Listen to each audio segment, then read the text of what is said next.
He screamed at the camera, then he screamed at the background singers, then he went and screamed at some people down in the audience. Hey fam, what's up, what's up, what's up? This is Robert Anton here, robertantonnyc, coming to you with your American Idol No Frills commentary from a singer. Yes sirree, it's the top 6 already, less than a month, and we will know who is the American Idol winner. I'm gonna get right to it. It was a long show, I got a lot of notes, so you know I like to just go on and try to fly through it as quickly as I can. The opening gave all the idols brands, like Jessica they called the Rebel, and Sam they called the Heartthrob. I didn't catch all of them, I don't remember all of them. The band was visible on stage tonight, you know, so they were in their crowd and in and doing their thing, and the idols sang 2 songs tonight. There were 2 themes, country and rock and roll. So we started out with the rock theme. Jena Irene, they called the sleeper. She did Barracuda by heart, and Jena can handle her own most times, but this time the band was a little overpowering for her voice. I think it was like the opening number and maybe they hadn't quite said everything or something, because like she just wasn't coming through, and anytime she wasn't wailing, she totally got lost for me. Her voice sounded great when I could hear her clearly though. Key said it was perfect for her voice and range. Harry told her she has such a strong voice and said it's a perfect match for her song. Sam Woolf was up next. He did It's Time by Imagine Dragons, and he sounded so strong and comfortable from the first note on this before you even saw his face. With his guitar in hand and some serious percussion behind him, I caught him making some eye contact and feeling the lyrics he was singing, and this was definitely the teen heartthrob performance which he was called, and he nailed it with focus and intensity. J-Lo said she got goosies on that one because she believed him. Harry said he felt a sense of commitment and he was blossoming. Keith said there was a weight about 2 parts that he tapped into. And Ryan asked Sam what he did for his 18th birthday because he just celebrated his birthday. Happy birthday, man. He said they did cupcakes in the hotel or something like that. Okay then. Make sure that you thumb up this commentary. Let me know that you are enjoying it. I really appreciate you guys' thumbs. Let's move on. CJ Harris was up next. He did American Woman by the Guess Who, and it felt to me like CJ was lagging behind the beat in this, especially when the guitar dropped out behind him. He sounded okay on it, but didn't really tap into any riveting emotion to display until maybe he was talking about leaving you woman. Then he felt a little something, but that was late in the performance. Harry said it was a good song choice and a pretty good performance. Keith said there was a disconnect and advised him where to get the emotion. J-Lo said it was a little shaky in the beginning, but he pulled it off. Then Alex Preston did Animal by Neon Trees, and I was rocking along with Alex on this. Great pace and presentation. He had such an excellent pleading going on in the bridge section. Really enjoyed this. Something a little different from him. Finally he did an up-tempo song and it worked. Keith said he wanted him to release a bit more. J-Lo said it felt like there was something missing and said it was a little contained, meaning she wanted him to also release more. Harry called him a sensitive performer and said it sounded like he couldn't get centered on the song. He said it sounded like either he couldn't catch his breath or he couldn't get centered. Caleb Johnson was up next. They called him the rocker, of course. He did Sting Me by Black Crowes, and Caleb took that microphone and he screamed at the camera, then he screamed at the background singers, then he went and screamed at some people down in the audience.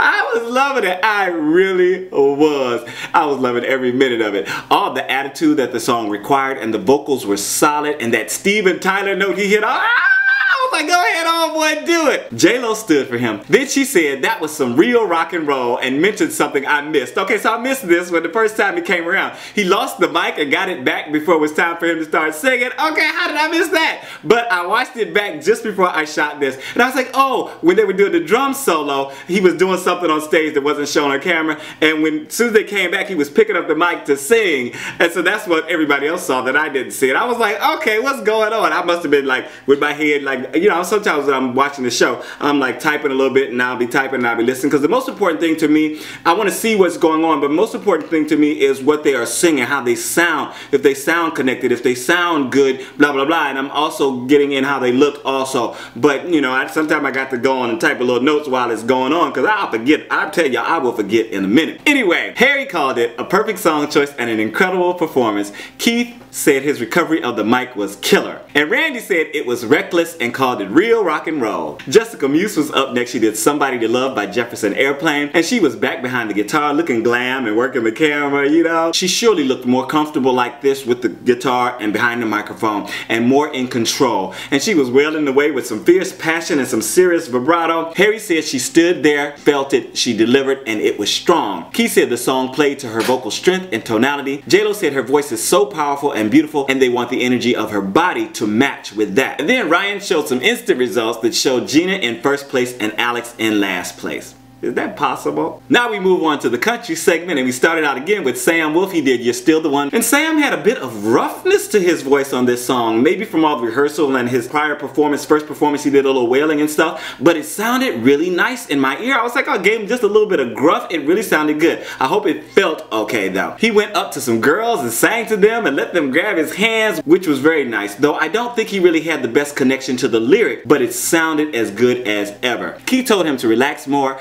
J-Lo said her favorite parts were seeing him have feelings. Harry said dynamically it was all the same volume and a little too perfect melodically. They've all my YouTubers. Ryan brought out Grumpy Cat and Caleb gave him a kiss, and the judges all took selfies with him, and he stuck around for the show. He looking grumpy as ever.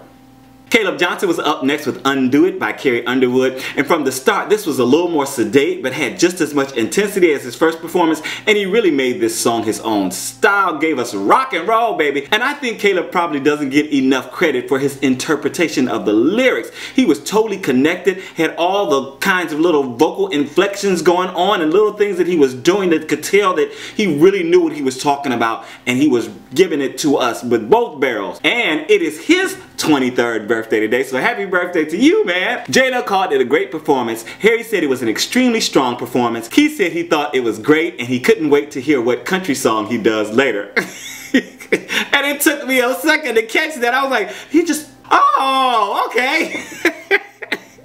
Because you didn't get it? Because he made it a rock song? Okay, but anyway, Alex Preston was up next. He did Always on My Mind by Willie Nelson. And this started out way stripped down with just his voice and him playing guitar to a wonderful effect. So sweet, so tender, very personal. The band came in for the bridge and it looked like Keith was about ready to cry to me. Very nice ending too. He did some nice little stuff. You have to watch it. It was just really, really well done. Harry called him an artist and said he did a terrific job. Keith said he has a strong style and he always knows it's him, but he wanted more heartbreak in it. J-Lo said it was the perfect balance of Alex and the song. Then Jena Irene did So Small by Carrie Underwood, and this felt just a little rushed in the beginning to me, and I think she was trying to catch up to the pace because at one point I felt her kind of counting, which means that she felt it a little slower than the band was playing it. But she hit her stride after the first few lines, and I like the way this sounded in her voice and the emotions that she was feeling throughout the song, and them big notes were pushing my emotions to the edge. Keith said she's such a good singer and told her she's everything Idol is about. J-Lo called it very, very beautiful. Harry said the ornaments she chose to sing didn't match what was going on underneath her in the music, and it didn't work for him. And in a mini infomercial, the Idols announced 41 dates already for the Idol tour, and I think the tickets go on sale in late May. I didn't quite catch that. CJ Harris was up next with Whatever It Is by the Zac Brown Band, and I like that jacket and shirt combo he was wearing. It was just very different, you know, like the little paisley jacket, and it was very nice. I felt like this song was kind of showcasing all the weaknesses in his voice though. His intonation, tendency to go sharp, and the kind of unpolished sound he has when he isn't quite focused or when he isn't up in that cry area of his voice. It just didn't work. It was probably too low, and I think the judges said that later. J-Lo said she expected more from him. Harry said it wasn't his best and told him to pick killer songs next time if he's still around. Keith told him he was singing sharp the whole time and said the song was pulling him down. And I think it was, for me, I felt like it was a country genre. He's the country guy and he should have killed it. He should have been the best at this because this is where he lives, and he did not produce. Is he going home tomorrow? Ay, Dios mío, I don't know. Jessica Meuse was up last in the pimp spot. She did Jolene by Dolly Parton, and this had a bit of a rock slant to it, you know, and a lot of pace. I was vibing from the time she started. She really has a storytelling voice, and I love the choices she made in this song. I really felt her passion and hurt when she was in the bridge, and I liked her falsetto work on the ending. Very nice performance. Harry said she delivered it in a strong, convincing way. Keith said he hated the arrangement, but she sounded great. J-Lo said her vocal was really strong strong and called her voice magnificent. Then Ryan showed the real-time results again, but this time only from Tennessee, and Caleb was first and Alex was last. Alex last in both taps. Come on, please, whatever. Get out of here. What did you guys think? Tell me down in the comments what you thought of the performances. Whose did you think were the best in the country and the rock? Make sure you let me know. In country, who was the best? In rock, who was the best in your opinion? And also let me know if you stuck around, because I know this was a long one and I love you guys who stick around. Thank you so much. This is Robert Anton, robertantonnyc.com. Ooh, I'm out. Peace.